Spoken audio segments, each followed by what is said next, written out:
Hi, Marcus Reynolds here, the Embouchure guy. Over the last few weeks and months, I've been experimenting a lot with my embouchure assessments and embouchure, should we say, realignment with everyone that gets a STRATOS. So what's happened is that some of you on the fence about the STRATOS, and that's understandable. It does sound a lot of money. But a couple of mouthpieces, or some of the mouthpieces, are expensive. And then you'll know, after you've been trained with the STRATOS and with some coaching from me, you'll know what mouthpiece to look for the next time round, or even the instrument next time you go and look for an instrument. Many of you have been asking for somewhere to go to look at the training videos, and I'm building up one of the channels on YouTube. The first one's already gone up. Do you play down the slide or up the slide, which has got quite a lot of interest, and there's a bit of humour there as well. And yeah, so if you do treat yourself to a STRATOS, which is this, it's not one size fits all. I'll look at your embouchure, we'll look to where your air is, and I'll ask you what aspect you'd like to improve. And if you spoke to the last 20 or 30, even 100 people, there's thousands out there now, by the way, but even 100 people, they would say they haven't felt a change in embouchure. They've felt a change in their attitude, and they felt a change in their approach. Like, for example, Philippe Schartz is one of the world's top trumpet players in the Welsh BBC Orchestra. And he said after all the years he'd been playing, he had about an hour with me when he got the STRATOS. He said, one, he should have had one 200 years ago, which is really nice. Secondly, he said that the next day he wrote to me, he says, I've changed my approach on my practice. So think about it. To get someone to change their approach to their practice after playing for years, and it was almost like a masterclass in classical playing. I just mentioned a piece and he played it for me. He mentioned a piece and said, stop, try this. Stop, try that. Do this. Let's set the STRATOS like that. No, too far. Just there. And Paul the trombonist made me smile. I did an interview with Paul the trombonist, Bone Masters, and I'm one of the only trombone players in the country. Well, there's two of us. Carol Jarvis was interviewed with Paul the trombonist, and he asked me if I would like to be interviewed, and of course it's always very nervous about what people are going to ask you, and you think, oh, what am I going to say, what am I going to say? And anyway, that went really, really well, and he came up with the STRATOS. He said, he went like this, he went on camera, he went, not there, not there, not there, right there. The Goldilocks factor, he called it. And I was quite impressed with that. And I like that. The Goldilocks factor. So you couldn't write that in a book or a pamphlet well, you'd be doing yourself a disservice. If I said to you, use it like this, use it like this, use it like this, I'd miss somebody that had said, well, my overbite is slightly more, or my teeth are slightly more close together, or I've got a big air pocket here and I haven't got one here. And guys, it's all surmountable. I'm sorry about this, but I've got to the age now where if your teacher or whoever's coached you and said, well, you're a downstream player, you've just got to put up with it, you're this, you've got to put up with it. It's not right. It's not true. Give me a chance and I'll show you. So get your STRATOS and then book a session with me. It's free, which makes the STRATOS really almost free. some people are charging $150 for an hour's coaching, and that's free. So if you took $150 off the $225 it costs to get one sent to you, I can't work that out. But it's not very much money, is it? Some mouthpieces are $290, $300. The subject of this video is where or where not to place vibrato. Now, I know I've done this 2 or 3 times, and there'll be some of you out there that have said, we've seen this. I know you have, but I'm still getting questions about where to put the vibrato. One of the big things about the vibrato is not placing it too early. So what I do, I get a tune and I play it just on a monotone, but not monotonous, not monotonously. I play it on one note and try and think of the words and try and get the words to come through the music. So, for example, the last tunes, I've done it a couple of times, this exercise, but this is going to go on to YouTube eventually. The last couple of times I've shown this, where to place the vibrato and how to build the vibrato up and learn more about it and find your own sound rather than just copying what everybody else does, was a tune called If I Could Write a Book, Rodgers and Hart tune. So I've got a different tune this time, and I'm thinking about putting it on my new album, and it's Skylark. So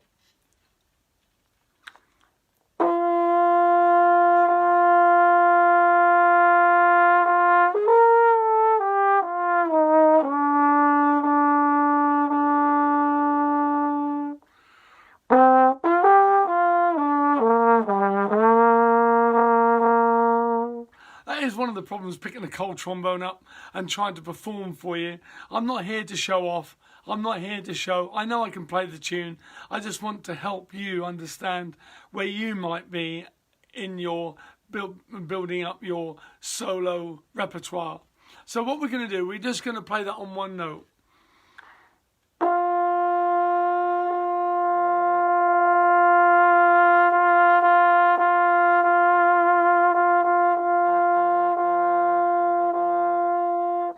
And I put vibrato on there, and I didn't mean to be. I'm trying to play these all straight. And I don't want to use the word classical, because many classical players, go and have a listen to Ben Van Dyke, a very good friend of mine, and a wonderful bass trombone player. He puts vibrato on, and he is a classical player. So I don't really want to play it classically. I'm just going to play it straight with notes that you can walk along and not fall off. Imagine your notes were across the Niagara Falls and then you didn't want to fall in. So we're going to go.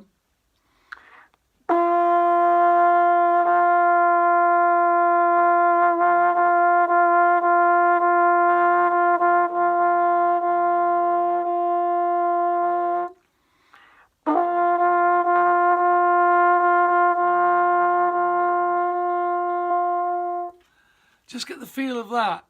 So you're playing on a monotone, but you're not playing monotonously because you're thinking of the words, and you're thinking, at the end of the day, when you stand up with a band and play a solo, you want to move people. You don't want to say, see, I can play that note, I can play that note. You want to say, here, I'm giving you my music.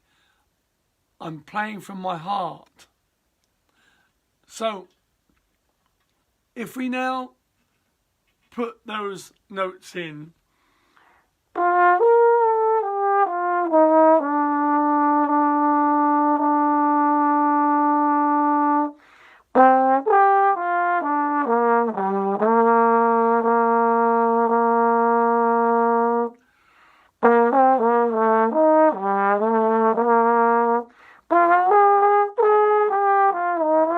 something like that. But the idea is that we're now going to put vibrato on in different places. So I don't put the vibrato on too early, so I'll go.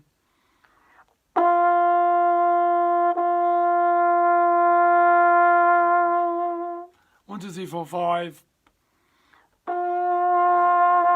And you can either do that with the lip,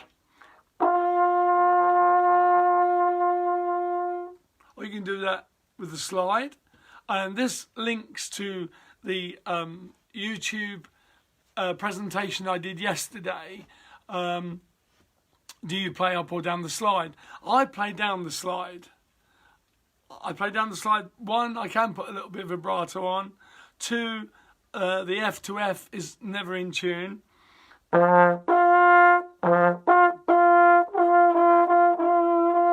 Just have a little experiment with that. We did that yesterday, so go and have a watch at that after this on YouTube. And please subscribe, and I'll know then if you want to hear more of this training, coaching. I'm not really teaching you to play the instruments. You'll all be able to play the instruments. It's just that we're trying to give you something that probably your teachers, your coaches haven't got time to do because of the school situation or the college situation, or you haven't got a teacher at the moment. So I hit this dead straight.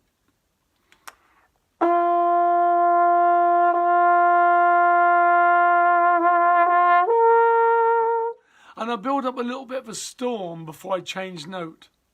And it creates a tension and release.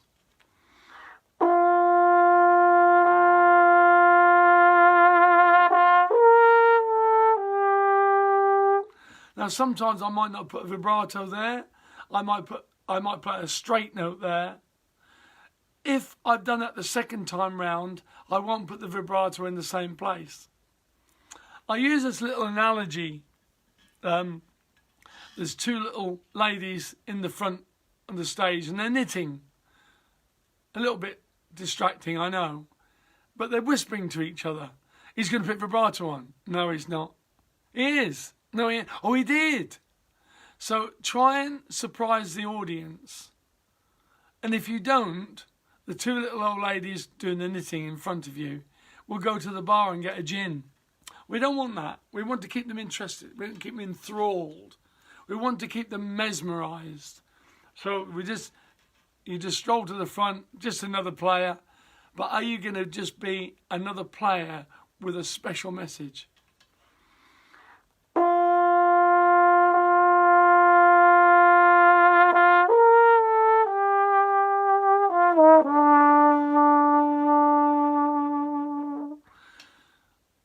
And if you do that rubato and then the accelerando, don't do the same thing on the next one round.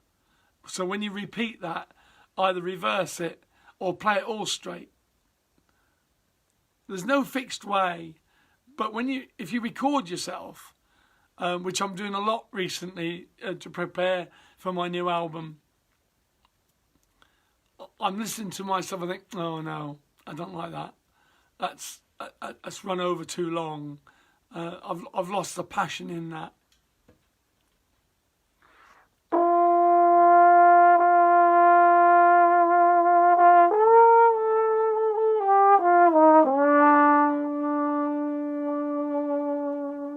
And if there's 3 notes there in your music, I know that's how it'll be written on your music, in your real book. And you'll hear what you're reading on the sheet. But your 2 little old ladies will go and get a gin. They'll leave you. So it's do, do, do rather than ta, ta, ta. And keep the same column of air. No.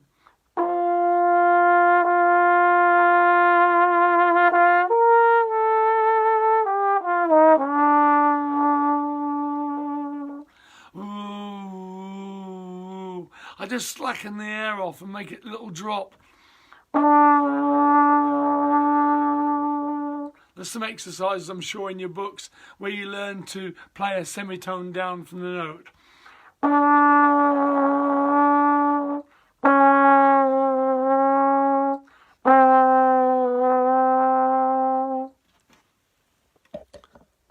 So don't be frightened to experiment with that. So we're going to do it again.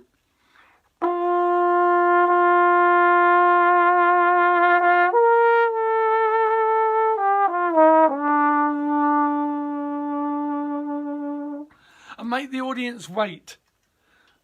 The band will be playing it in tempo, but you can do a lot with it. So even though it's gone,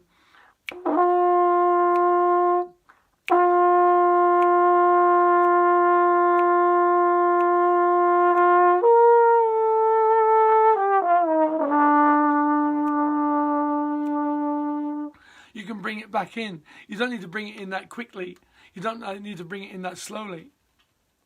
It's all about interest. Keeping your listeners' interest. We're going on. So we'll do it with one note.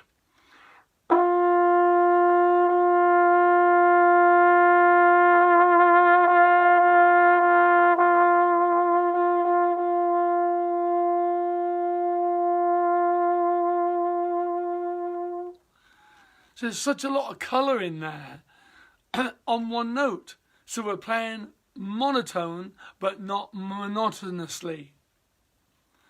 Do it a few times. Try different things. I do tend to like the frenzy build up of the vibrato before you break into another note. And then sometimes it's good to stop that vibrato and you just cause that tension and release.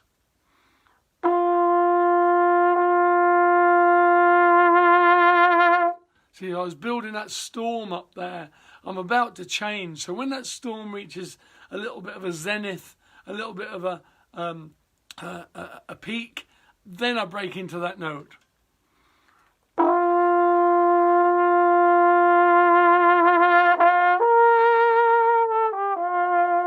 Thing is, if you hang on to the high note too long, it just makes it sound like, see, I can play that note.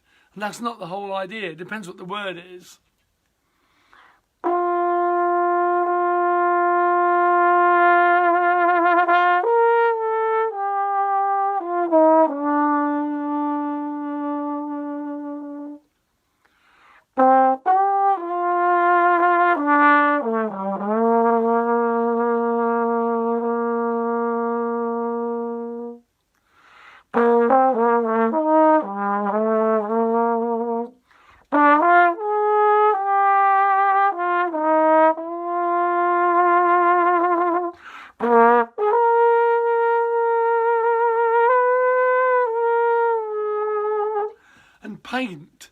Paint rather than stab. Keep the airflow going. Don't stop the air for the notes. Blow that balloon up. From the beginning again. There's the balloon.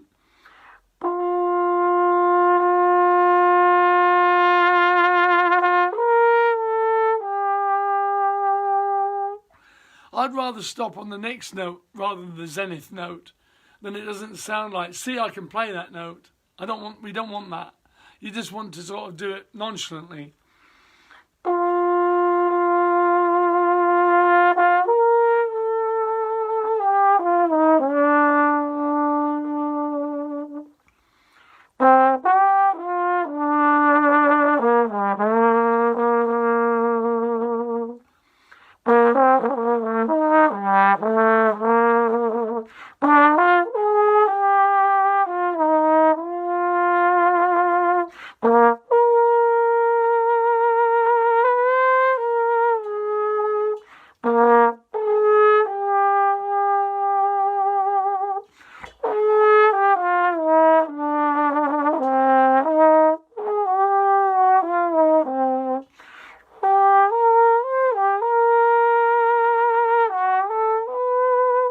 Idea, just keep that balloon going all the time. And I'm not using any music. I learn the music and then I sort of put it in my heart. I put it in my head. I try and think of the words. I try and think of the melody. I listen to Ella Fitzgerald. I've just listened to a couple of saxophone players play it. And I want all that sort of pain, joy, release, excitement in the solo. I think I've become more and more aware of it. Now I'm working up to my 6th album, and this is going to have some fantastic musicians on it, and I'm really looking forward to doing it. And we're getting some good names as well to do the arranging. But the biggest thing about these coaching sessions, moulding sessions, as I've said in some of my posts, I'm here to entice, to encourage, to enthrall, to get you to want to carry on playing. And I don't mention the world situation too many times because I don't want the videos to become dated. But we have, for the first time, time. So listen to this. The emphasis is on time. We have now, for the first time, more time than we've had for a long time to listen to ourselves. And of late, preparing for this album, without the band practices, trying to keep my chops in a good fine fettle to be able to handle what I want it to achieve, it's not been easy, and I won't pretend it has. But I do think, well, I know that I've taken it upon myself to be responsible to you guys out there. We're coming up to 1,700 members of the Brass Embouchure advice group. I do get worried sometimes. Have I got all the answers? And we're doing okay up to now. I've helped a lot of players. Look at all the testimonials. They're all true. I'm just giving myself a little bit of a rest, really, because when you're playing in that register and with that sort of power, you do wear yourself out. And one of the biggest things us brass players suffer from is no blood and oxygen in the chops. So while I'm talking to you, I'm resting, and I hope you do the same when you're practicing. And if you don't get a lot of time to practice, don't just do an hour and a half straight off. I'd rather you do 2 or 3 20 minutes. I don't know, it's difficult sometimes. It really is. I'm even to set this up and the camera and the lights, and because I want you to see me in my best light, as it were. I want you to understand what I'm doing. So, any questions about becoming a soloist? And these are my views, by the way. If many of you know me, I've played a lot of solos with a lot of bands and guest soloing again now after my accident, learning to play again. That's really, really thrilled me that somebody wants to hear me play again. I think it all started with playing Glenn Miller's trombone on Too Little Time. Being given the trombone 25 minutes before the show. That was a little bit of a shock to the system. But we got there, and I don't think it's too shabby. So I just want to say again, play whatever tune you're working on one note. It might be Danny Boy. So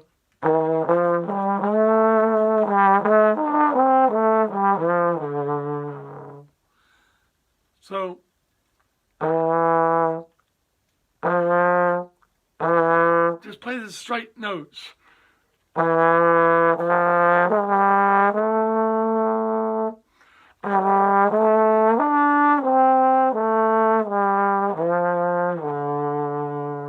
Get the tune in your head and then play it on one note.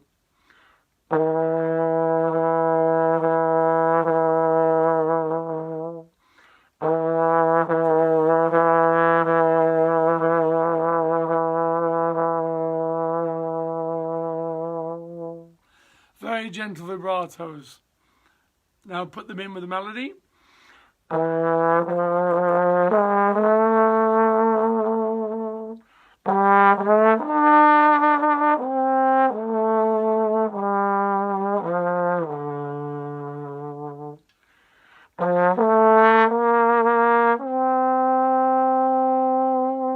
So I hit that C really cleanly. I just hit it. No vibrato, look.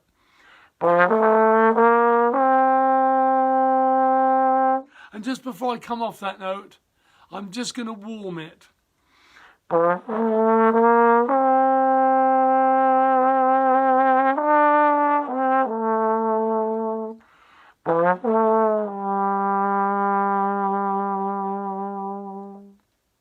wait.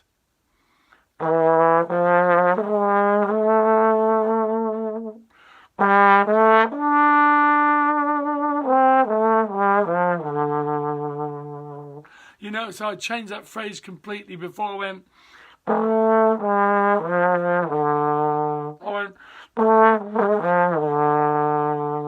because we're trying to surprise, we're trying to create tension, we're trying to create release, we're trying to create joy, we're trying to create timbre, we're trying to create an atmosphere.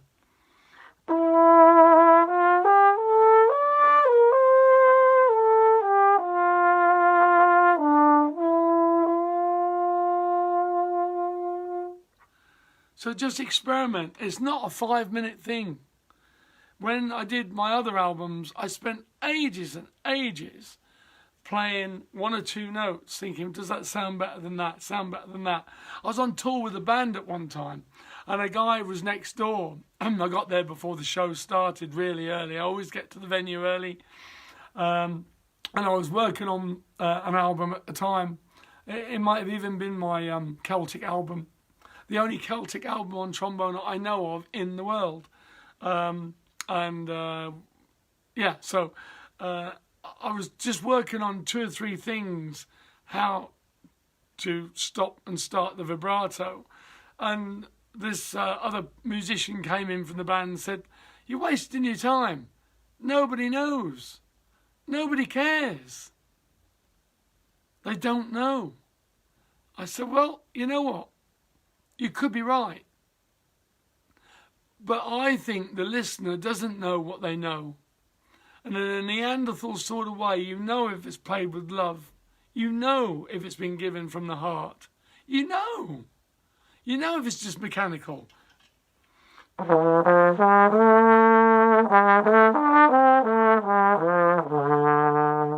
a bit of an exaggeration. But same notes.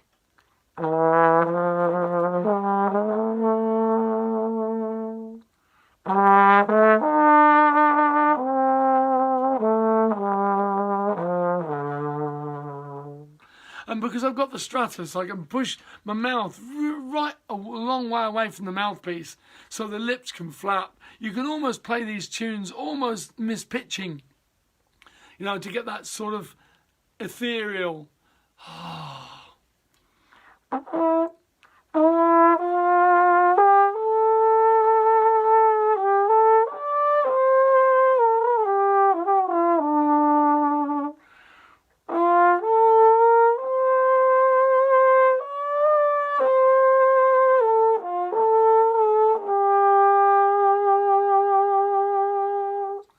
I hope it's stimulated you to go and work on a tune that you've been working on, perhaps play a solo that you want to play. There's no reason why you shouldn't be playing solos.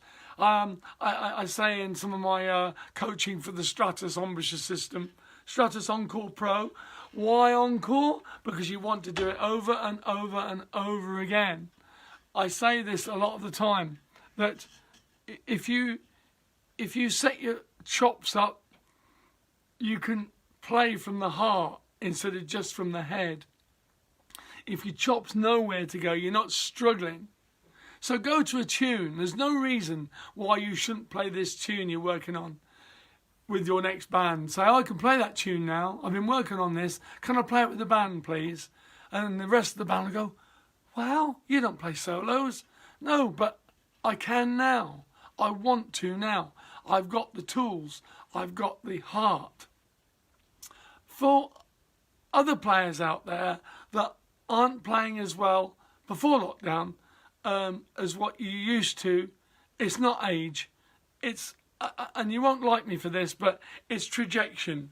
So where you learn to kick the ball and where your goal is, it's just slightly off. But it lasted you 5, 10, 15, 20 years. I'm coaching people who've been playing 40 years in top orchestras. Jazz players, orchestral players, all sorts of players, all brass instruments. Just lately, all the French horn players have come looking for me now. I've been thrown out the horn group. Tell me why I've been thrown out the horn group. They've got the same embouchure. I know it's not the same embouchure, but it's the same. I don't want to go there. I've helped a lot of French horn players, Andrew Joy being the biggest one, and he'll tell you I have. And he's a Stratos user. And so is David Pyatt, one of the best French horn players in the world. That's not what I wanted to say. I wanted to say, if you work on these solo, these tunes you're working on, you may have even pushed it one side, say, oh, I'm not good enough for that. I'm not good enough for that. Do what I've just done. You don't need to do the whole tune. Just do 2 bars.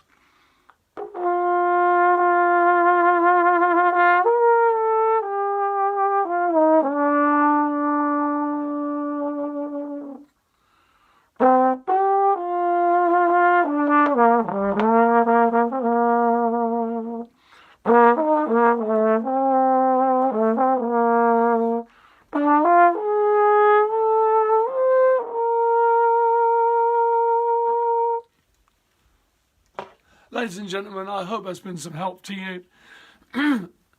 Please reach out, join the group, Brass Embouchure Advice. If you want the book, I can send you the links. Get the free book, the 7 Golden Rules. They're not the whole picture, they're not the whole story, but they will help you have a check sheet that will help you or your students get on track. Then treat yourself to the book and the videos.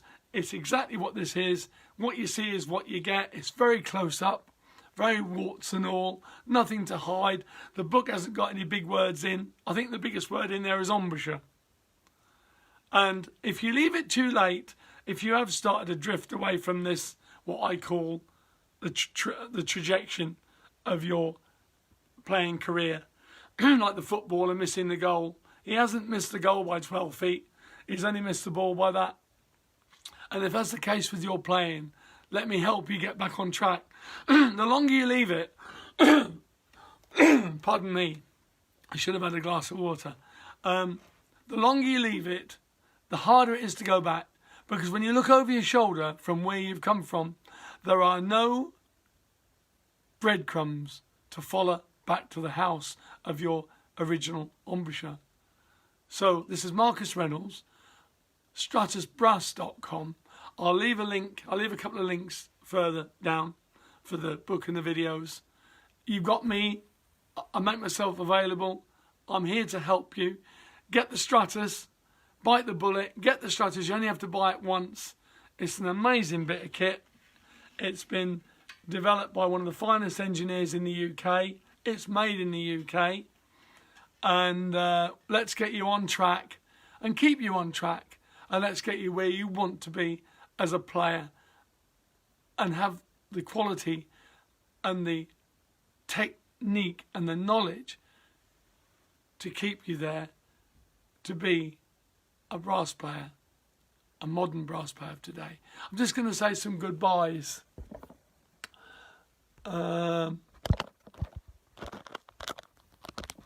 Before it all goes off. Hi Brian again, hi, we'll have to talk. Hi Brian, Bob, hi, Riley Anderson, hi, Primoz Stevanchik, Phil Rain, lovely talking to you all. I can't reach where I need to go.